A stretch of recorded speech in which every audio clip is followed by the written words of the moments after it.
자, 우리 옆에 분들과 다시 한번 인사하겠습니다. 오늘 좀 잘 오셨습니다. 은혜 받기 원합니다. 예, 여러분 지난 3일간도 참 고생 많으셨습니다.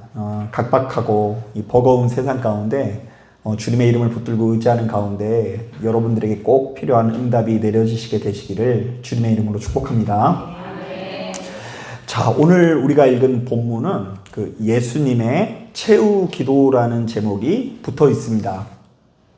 자, 그러니까 이 본문은 이제 곧 있으면 십자가에 못 박혀 돌아가실 예수님께서 남기신 일종의 유서 같은 느낌의 기도문이라고 할 수 있는데요. 자, 과연 우리 주님께서는 이 땅에서의 삶을 마무리하면서 도대체 우리에게 어떤 메시지를 남기시고 어떤 기도를 하는 모습을 보이시는 것일까요? 자, 우리가 오늘부터 몇 주 동안 수요일마다 바로 이 기도문을 좀 함께 나눠보려고 하는데요. 자, 아무쪼록 귀를 기울이시고 큰 은혜 받으시는 저와 여러분들 되시기를 주님의 이름으로 축복합니다. 자, 먼저 오늘 우리가 읽은 이 본문을 꼼꼼히 묵상해 보니까 자, 유독 영화롭게 해달라는 이 청원이 이어지는 걸 볼 수 있는데요. 자, 그 내용은 크게 두 가지입니다. 자, 첫째, 하나님 나를 마지막까지 영화롭게 하여 주옵소서. 자, 우리 주님께서 이렇게 기도하고요. 두 번째로는 하나님, 내가 이 세상에서 끝까지 하나님 아버지를 영화롭게 만들어 드릴 수 있도록 인도하여 주옵소서. 자, 이렇게 기도하고 있어요. 자, 그런데 이때 이 영화라는 말이요, 좀 헷갈리실까봐 조금 더 교정을 하자면 이때 이 영화라는 말은 영광이라는 말과 동의어인데요. 자, 그렇다면 본문에 담겨져 있는 기도는 이렇게 해석해 볼 수 있어요. 하나님, 내가 눈앞에 놓인 십자가의 고통 앞에서도 끝까지 하나님께 영광 돌리게 하시고 바로 이 과정에서 하나님 아버지께 끝까지 영광 돌릴 수 있도록 인도하여 주옵소서. 바로 이런 종류의 기도를 하신 거예요. 자, 그렇다고 한다면 우리는 우리 주님께서 최후의 이 순간까지 그토록 열정적으로 강구하신 영광이 무엇인지를 제대로 알아야 하는데요. 사실 오늘날 우리들이 생각하는 영광은 이 세상에서 좀 높아지는 것을 의미하지 않습니까? 자, 즉 나와 내 가정이 이 땅에서 승승장구해서 주변 사람들에게 인정받는다거나 부러움을 사면 바로 이것을 영광으로 여긴다라는 것이죠. 자, 그래서 저는 이런 점에서 항상 영광이라고 하면은 어떤 장면이 떠오르냐면요. 여러분 연말에 연예인들이 시상식에서 그 상 받는 장면 기억하세요? 자, 그러면 그들이 영예의 대상 하면은요, 그 막 어떤 여배우들이 눈물을 흘리면서 이 모든 영광을 누구한테 돌린다고요? 예, 어때요? 멋지죠? 자, 그래서 모든 스포트라이트를 한 몸에 탁 받으면서 바로 그러한 모습이야말로 하나님께 영광 돌리는 장면이라고 우리는 생각하곤 합니다. 자, 그래서 저도 역시 이게 영광인 줄 알고, 자, 이것이 우리 하나님께서 주신 복인 줄 알고, 자, 누군가보다 좀 높은 데 앉아보려고 좀 노력도 해봤고요. 자, 이왕이면 남보다 대단한 성과를 내서 주변 사람들에게 인정받으려고 노력했던 적도 많이 있었던 것 같습니다. 자, 하지만 엄연히 따졌을 때 바로 이런 것들은요, 순전히 세상의 영광인데요. 자, 성경에 의하면 사람들은 이 땅에서 바로 이 세상의 영광을 얻으려고 끝없이 노력하지만, 자, 그것은 궁극적으로 자신을 유익하게 하지 못할 뿐 아니라 오히려 마귀의 시험거리가 된다라고 말합니다. 또한 현세에서 누리는 모든 영광은 마치 들에 있는 꽃과 같이 순간적이고 일시적인 것이라고 하고요. 죽음과 함께 모든 것이 끝이 난다라고 말합니다. 자, 그래서 시편 49편을 보면 이런 말씀이 있어요. 한번 따라해 보겠습니다. 그가 죽음에 가져가는 것이 없고 그의 영광이 그를 따라가지 못함이로다. 자, 그렇다면 바로 이러한 세상 영광이 아니라 그리스도의 영광은 무엇을 말할까요? 자, 우리가 요한복음 13장을 보면 바로 이것을 잘 알 수 있는데요. 자, 말씀을 보면 가룟 유다의 마음에 사탄이 들어가서 예수를 은 30에 팔아 넘기려고 작정을 하는 장면이 나옵니다. 자, 그러자 예수께서 바로 이러한 유다의 마음을 돌이키고자 이런저런 경고의 메시지를 전하시는데요. 자, 그런데도 불구하고 이 유다가 들어야 안 들어요? 예, 듣지 않고 끝까지 예수님을 팔려고 작정을 합니다. 자, 그런데도 이렇게 유다가 돌이키지 않으니까 우리 주님께서 정말 안타까워하시면서 이렇게 말하죠. 네가 하는 일을 속히 하라. 너는 빨리 가서 누구를 팔아 넘기라는 것이죠. 나를 팔아 넘기라, 뭐 이런 메시지를 전하십니다. 자, 그런데 바로 이러한 이야기를 듣고 뛰쳐나가는 가룟 유다를 보면서 주님께서 이런 말씀을 하십니다. 자, 많은 분들이 좀 생소하게 느낄 수 있는데 한번 들어보세요. 그가 나간 후에 예수께서 이르시되 지금 인자가 영광을 받았고 하나님도 인자로 말미암아 영광을 받으셨도다. 자, 지금 가룟 유다가 뭐하러 나갔어요? 예수님을 배반하기 위해서 나갔어요. 예수님을 팔아넘기려고 나갔습니다. 그런데 그 순간 내가 지금 하나님 앞에 어떻게 됐다고요? 영광스러워졌다라고 지금 주님께서 고백하고 있는 거예요. 자, 그리고 그 밑에 보면 더 이해가 안 되는 메시지를 전하십니다. 새 계명을 너희에게 주노니 서로 사랑하라. 내가 너희를 사랑한 것 같이 너희도 서로 사랑하라. 너희가 서로 사랑하면 이로써 모든 사람이 너희가 내 제자인 줄 알리라. 사실 지금 이 상황은 인간적으로 볼 때 가장 수치스럽고 절망스러운 상황 아닙니까? 자, 왜냐하면 무려 3년 동안 동고동락한 제자가 자신을 배반하고 이로 인해서 주께서는 목숨을 잃게 될 것이 분명하기 때문입니다. 자, 그러나 주님께서는 바로 이 상황은 너무나 수치스러운 상황이 아니라 영광스러운 상황이라고 규정하시는데요. 자, 왜냐하면 하나님께서는 지금 주님께서 가룟 유대에게 당한 배신이라든지, 자, 모든 사람을 위해서 흘리시게 될 땀방울과 핏방울이라든지 이 모든 것들을 누군가를 아끼고 사랑하는 과정에서 치른 자기 희생으로 여겨주셨기 때문인 것입니다. 자, 그러니까 우리가 여러분 사역을 하는 가운데 진짜 영광은 뭐냐면요. 야, 내가 맡은 속회가요. 다른 사람들이 맡은 속회보다 더 잘 되는 거예요. 아, 저 사람들은 한 3명 모이는데 우리는 30명 모여요. 그러면 속장인 나의 어깨에 힘이 들어가요, 안 들어가요? 그래 본 적 없어서 모르겠죠. 힘이 들어가요. 여기는 찬양을 하면 작게 하는데요. 3명이니까 소리가 작잖아요. 근데 30명이 찬양하면 목소리가 얼마나 커요? 그러면요, 우리는 저쪽에 있는 속장님은 음매 기주고하고 찬양을 하고요. 이쪽에 계신 분은 음매 기사라면서 찬양을 부르게 되어 있어요. 자, 그런데 우리가 생각하는 영광은 그런 것인 줄 알았는데 주님께서 보셨을 때 영광은 뭐냐면요. 이 속장님이 3명인데 이 3명을 하나로 만드는 게 너무 힘든 거예요. 난가북이 하나 되는 것은 저리 가라 할 정도로 이 3사람이 하나 되기가 너무 힘들어.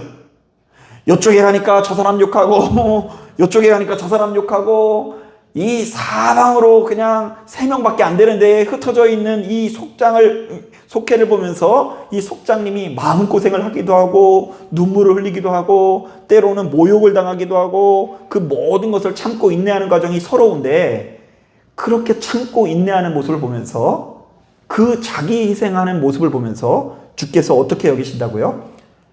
너는 나를 영광스럽게 했다라고 여겨주신다라는 거예요. 즉 세상에서의 영광은 높아지는 것이지만 그리스도의 영광은 철저히 낮아지는 것인데요. 자, 우리가 누군가를 아끼고 사랑하기 때문에 낮아지고 겸손해질 뿐더러 자기를 부인하고 생명마저도 주님께 바칠 때에 주께서 이런 우리들을 영광스럽게 여기신다라고 말씀하시는 거예요.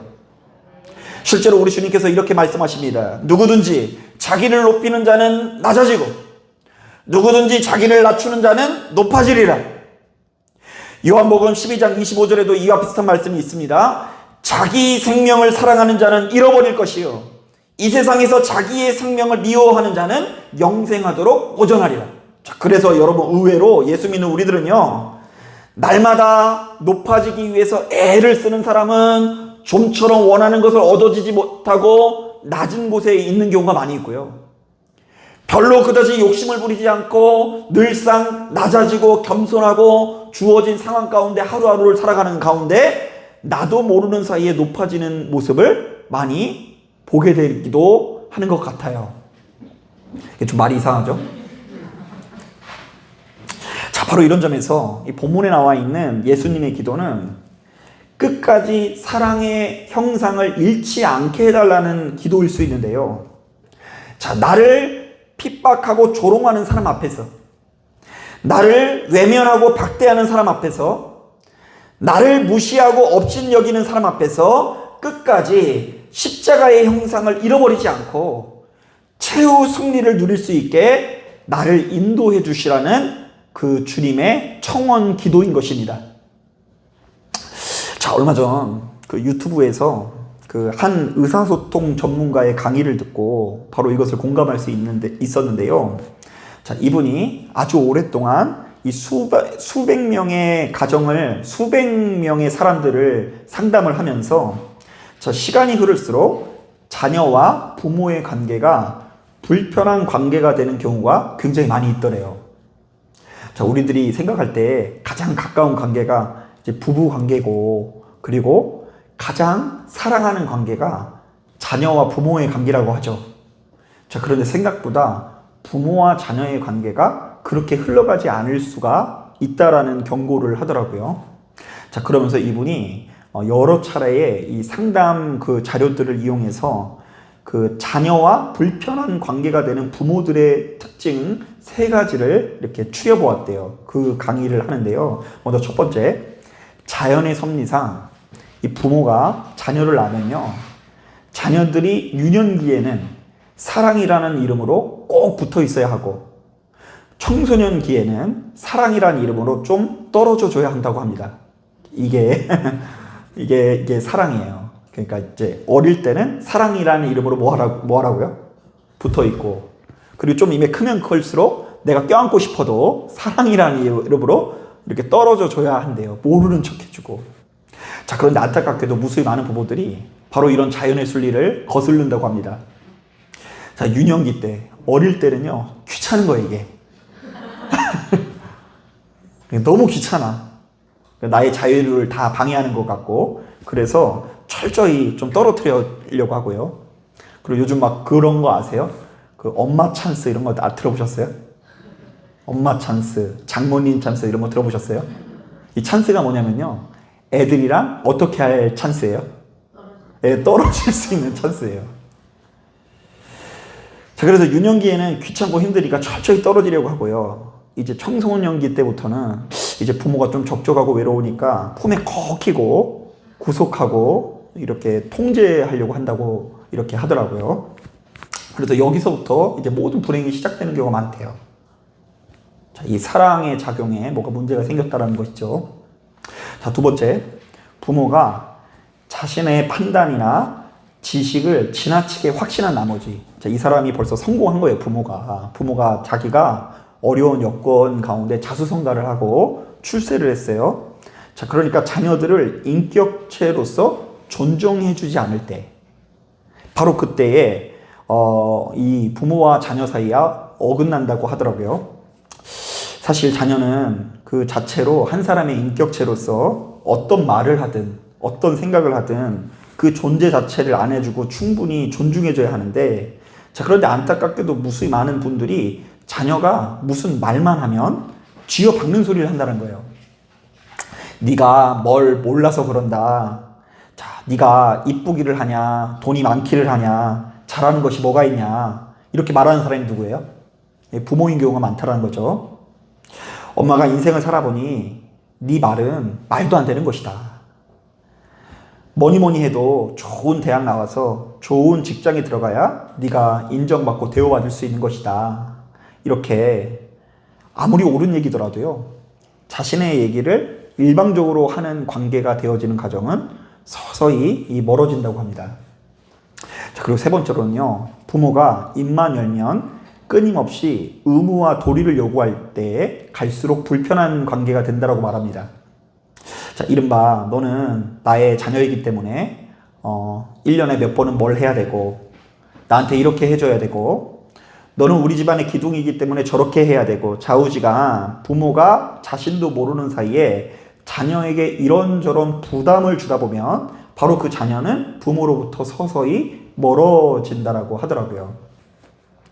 자, 그런데 안타깝게도 이분이 전문가이지만 가족들의 관계가 자기가 아무리 상담을 해줘도 개선되는 경우보다 개선되지 않는 경우가 많다고 하는데요. 자, 왜냐하면 아무리 상담을 해도 평생 부모는 스스로를 돌아보기보다는 굉장히 억울해하는 경우가 많기 때문입니다. 자, 자신은 그동안 누군가에게 큰 사랑을 주었는데 자녀가 그것을 몰라준다라는 이야기예요. 자, 그래서 바로 이 강의를 하시는 분은요, 우리 스스로의 사랑의 행위를 점검해 보길 바라면서 의외로 어떤 말씀을 인용하는 줄 아세요? 고린도전서 13장을 인용하면서 이렇게 질문하더라고요. 자, 첫째, 사랑은 오래 참아야 하는데 혹시 내가 참지 못했던 것은 아닌가? 자, 사랑은 무례하거나 성내지 않아야 하는데 나는 매번 무례하고 성만 낸 것은 아닌가? 자, 사랑은 자기의 유익을 구하지 않는 것인데 사실은 나의 유익만을 구했던 것은 아닌가? 자, 한번 따라해 보겠습니다. 사랑은 오래 참아야 하는데 참지 못했던 것은 아닌가? 예, 여러분 사랑한 것 같은데 그 사랑이 주님께서 알려주신 대로 참는 사랑이었냐고요? 자, 한번 더 따라하겠습니다. 사랑은 무례하거나 성내지 않아야 하는데 매번 무례하고 성만 낸 것은 아닌가? 한 번 더 따라하겠습니다. 사랑은 자기의 유익을 구하지 않는 것인데 사실은 나의 유익만을 구했던 것은 아닌가? 그래서 내가 사랑을 했지만 그 사랑이 별로 영광스러워지지 않을 수 있다라는 이야기를 하는 것처럼 들리더라고요.